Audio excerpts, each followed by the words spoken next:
Bismillahirrahmanirrahim. Assalamualaikum warahmatullahi wabarakatuh. Alhamdulillahirabbil alamin. Wassalatu wassalamu ala asrofil anbiya'i wal mursalin Sayyidina wa maulana Muhammadin wa ala alihi wa sahbihi ajma'in. Amma ba'd. Qala al-musannif rahimahullahu ta'ala wa nafa'ana bihi fi ulumihi fid dharain amin. Di pada kesempatan kali ini ulun Wahim Ismail hendak sedikit menjelaskan daripada Quran surah Al-Baqarah ayat 213, yang mana penjelasan ayat ini ulun ambil dari kitab tafsir Al-Misbah yang dikarang oleh Profesor Dr. Quraish Shihab. Jadi kita baca dulu ayatnya. A'udzubillahi minasyaitonirrajim. Bismillahirrahmanirrahim. Kana an-nasu ummatan wahidah Faba'asallahu an-nabiyina mubashshirina wa munzirin wa anzala ma'ahumul kitaba bil haqqi liyahkuma bainan nasi fima ikhtalafu fihi wa ma ikhtalafa fihi illa alladhina utuhu min ba'di ma ja'atuhumul bayyinatu baghyan bainahum wa hadallahu alladhina amanu lima ikhtalafu fihi minal haqqi bi'idhnihi wallahu yahdi man yasha'u ila siratin mustaqim. Sadaqallahul azim. Jadi sedikit pernyataan dari ulun yang ulun bahasakan di sini adalah penafsiran yang ulun ambil dari tafsir Quraish Shihab, tafsir Al-Misbah. Jadi di ayat ini dijelaskan bahwa masa nangka ini, masa umat wajah ini, kelengahan pada makna hiasan dunia maulah bagiannya tuh memparabutakannya, sehingga bagiannya tuh basalisih. Manusia hingga dahulu adalah umat yang satu. Ada ulama yang mengaitakan sebagian ayat ini lawan ayat yang ada di Quran surah Yunus ayat 9, yang artinya manusia dahulunya hanyalah satu umat, kemudian mereka berselisih. Ayat yang dipandirakan ini ujar bagiannya perlu dikajali kata mereka berselisih yang ada pada surah Yunus itu, sehingga kalau dipahami bahwa tadinya, yakni dahulu manusia hanya seuting umat dan dalam kepercayaan tauhid.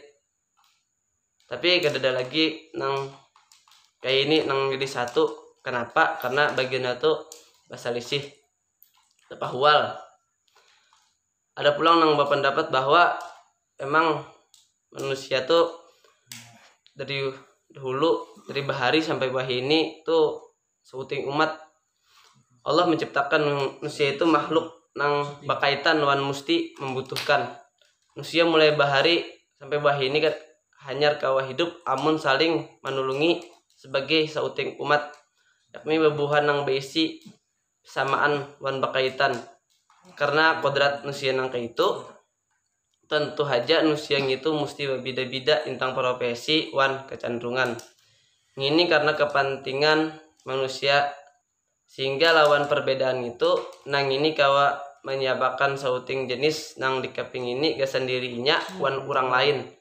Wan nang itu menyabakan jenis nang dikeping ini nang lain juga gak sendirinya wan urang lain. Tapi manusia tuh kada tahu berataan kayak apa caranya dapat kebaikan. Kada tahu juga manusia tuh kayak apa mengatur hubungan kawan orang, atau kayak apa menuntungakan masalah menyelesaikan hua tadi.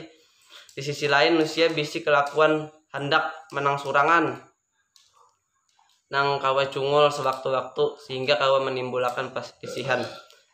Karena itu Allah mengutus para nabi agen menuntungakan ketentuan-ketentuan Allah wan menyampaikan petunjuk, sambil menyuruh nabi itu sebagai pemberi kabar gembira hagin nang mengumpati petunjuk itu dan memberi peringatan agar nang kadahakun mengumpati lawan petunjuk. Allah menurunkan bersama mereka kitab dengan benar. Coba itu redaksi ini. Walaupun sebagian ayat yang terdahulu menunjukkan diutusnya hat nabi, tapi kata kitab dikemukakan dalam bentuk tunggal sauting ada banyak yang ini karena sebujurnya prinsip ajaran ilahi yang dibawa oleh Nabi itu sama wan yang tercantum dalam kitab-kitab yang diturunkan tuh pada hakikatnya tuh sama, sehingga inya nangkai satu kitab aja. Seberatan Nabi membawa ajaran tauhid, kepercayaan non adanya kiamat, malaikat, mengajarkan sholat, puasa, haji, wan menganjurkan kebaikan dan melarang keburukan.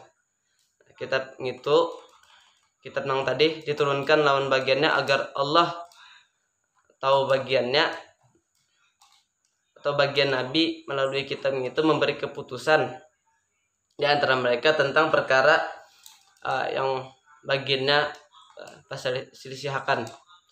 Tapi kenyataannya tuh kadang itu kitab itu imbah ada di tengah-tengah umat, kada dijadikan bagiannya rujukan, malahan dijadikan bagiannya untuk berselisih.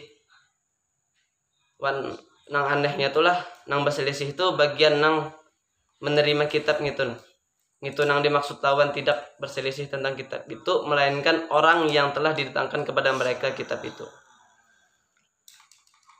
Penolakan wan perselisihan lain karena kitab nang dibariakan kada jelas, tapi bagiannya berselisih imbah datang penjelasan nang nyata. Penolakan dan perselisihan itu sebab dengki diantara bagiannya, tersifat dengki bagiannya nang menyebabkan bagiannya itu berselisih, bukannya karena kitabnya yang kada jelas, tapi karena emang dasar sifat manusia tuh kayak itu. Kedengkian muncul dari kehendak agen mengambil sesuatu selain yang berhak diambil, mengambil sesuatu yang kada wajar diampuni, dipunyai. Maka itu tadi terjadi, maka perselisihan muncul. Apalagi kalau nang diperebutakan itu sesuatu nang terbatas sifatnya, nang kayak dunia nih terbatas. Bilang ini kejadian perselisihan kada sihat tuh pasti muncul. Wan ini pada wayahnya menghasilkan kedengkian di antara bagiannya surang. Ya mun kayak ini keadaan bagiannya nang merendahkan orang-orang nang beriman serta menyasahi lawan dunia, wan melupakan lawan tuntunan kitab suci, maka kada kayak ini keadaan bagiannya nang kada nurut lawan kitabnya. Allah memberi petunjuk orang-orang yang beriman kepada kebenaran tentang hal-hal yang mereka perselisihkan itu dengan kehendaknya. Dengan inilah bagiannya tuh kada mau, kada jua pengaruh lawan gemerlap dunia nang dirasakan oleh orang kafir. Allah rancak memberi petunjuk melebihi petunjuk nang sebelumnya imbah dianugerahkan kepada orang-orang yang inya kehendaki menuju jalan yang lebar dan lurus tanpa hambatan. Jadi mungkin ini aja nang kawa ulun sampaikan. Salah hilapnya mohon dimaafkan. Allahu wa iyyakum ajma'in. Wassalamualaikum warahmatullahi wabarakatuh.